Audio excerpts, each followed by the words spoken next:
You're going to learn how to package your talents into a legitimate service that could be sold as part of your business. Because it's one thing to be a great website developer, but it's another thing to know how to package that service in a unique way so you set yourself apart from every other website developer. Packaging, it gives your client options, and when they have options, they're more likely to hire you because you don't want to give them the choice between just working with you or not working with you. You want to give them 2 or 3 options in working with you, because if you don't give them options, then they might choose not to work with you just to protect their freedom of choice, just to feel like they had a choice. Whereas if you give them 2 or 3 options in working with you, they can choose one of those options and still feel like they had a choice. So the first step in packaging your services is to clearly define what your service is and who it's for. So obviously you need to have a very clear idea in what you're selling. What is your service? What skill or talent do you have that you're selling as a service that you believe either individuals or businesses will pay for? And then with that service, who do you think is most likely to pay you for it? And who do you want to work with the most? Who's your ideal client? You need to make sure that you have an ideal client profile built out. Hopefully you already have that built out by now, but that profile is going to help you in packaging, in creating packages that you believe your ideal client would love, that they would resonate with. So for example, if you're working with businesses, what types of businesses do you see yourself shining in the most as you provide a service to them? So overall, just make sure you have a very clear idea in who your service is for, and that's going to get finessed along the way as you're networking, as you're finding clients. You'll keep finessing and changing and altering who your target client is, because you'll try out one person, you're like, that didn't work out so well. I'm not gonna go after that type of person anymore. And it'll just keep evolving, but at least have a clear enough idea now, and then it'll evolve along the way. Now, the second part obviously is then with your service specifically, generate a list of activities that you'll be doing as a part of your service. So if you are creating a website for somebody, what are all the sub activities that you'll be doing as part of creating that website? And just create a huge list of all the activities you'll be doing as you're working on this type of project for somebody, or as you're working with them long term.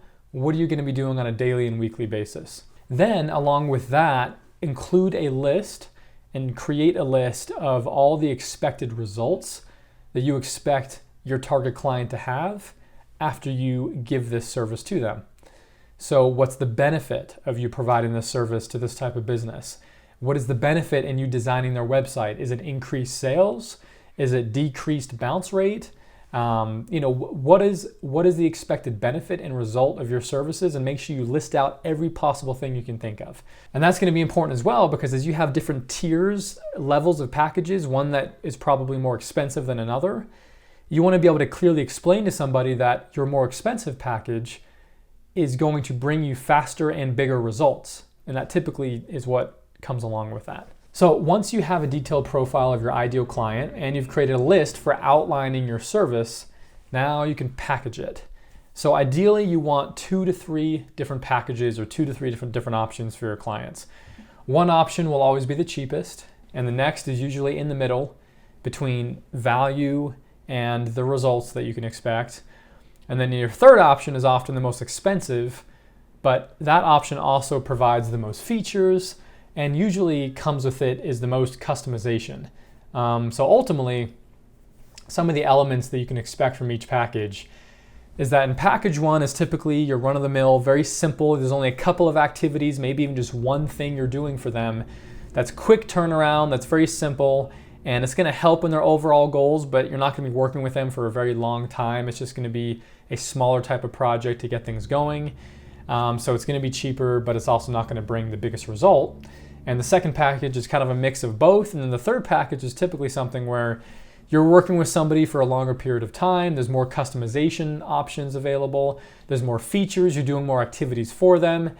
And ultimately, the third package is going to help the client get the result they want faster and ultimately help them get a bigger result, which is why it's worth paying more, right? You're helping them see that, hey, if you want a bigger result and if you want it faster, you're going to have to pay more for it. And that's why here's this package. Here's this enterprise option for those that are really serious.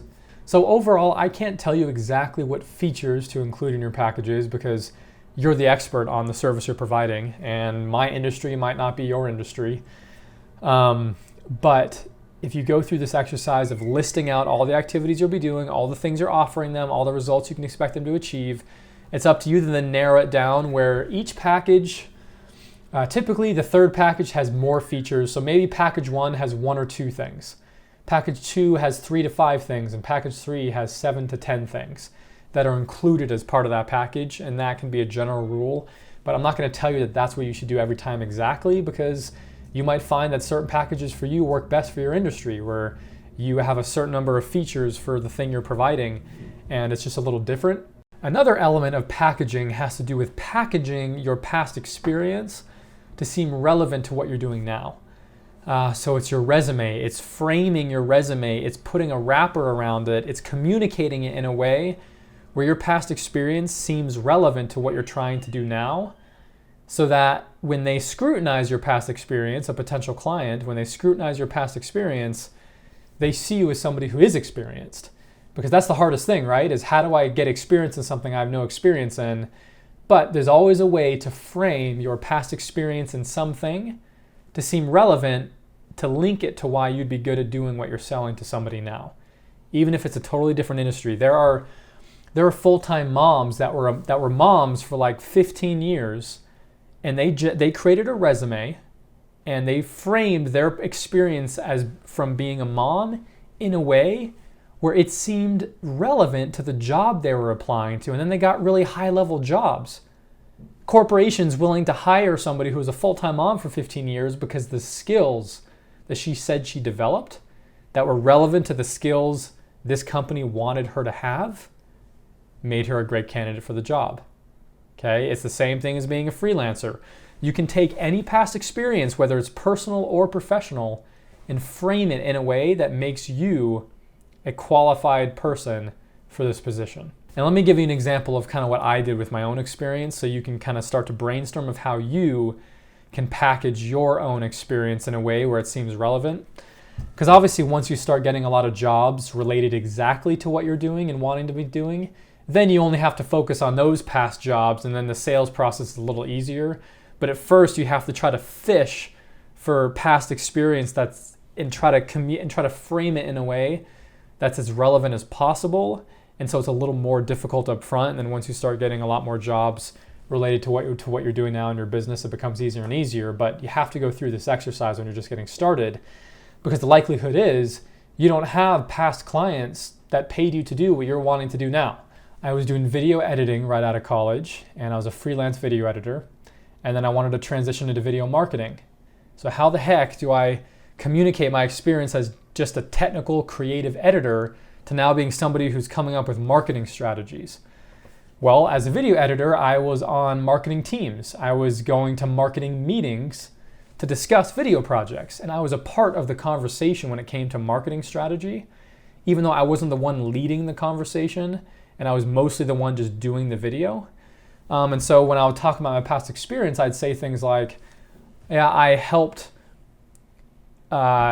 companies of 30 employees achieve this goal with these types of videos.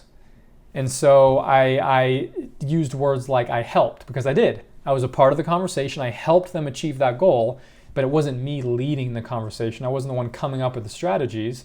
Or I can say something like, I've worked with marketing teams that achieved ... And so I'm not lying. I'm not manipulating them. I'm not lying. I'm telling the truth that I did help that company achieve that result, that I did help that marketing team achieve this result. Even though I wasn't the main person coming up with it, I was still a part of the conversation, so I was able to gain some knowledge and experience related to marketing, which allowed me to then pitch my experience as relevant.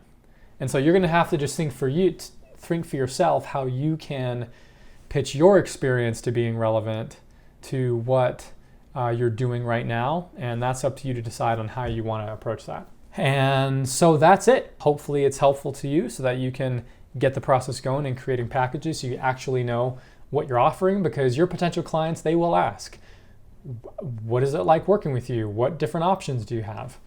Have a good day.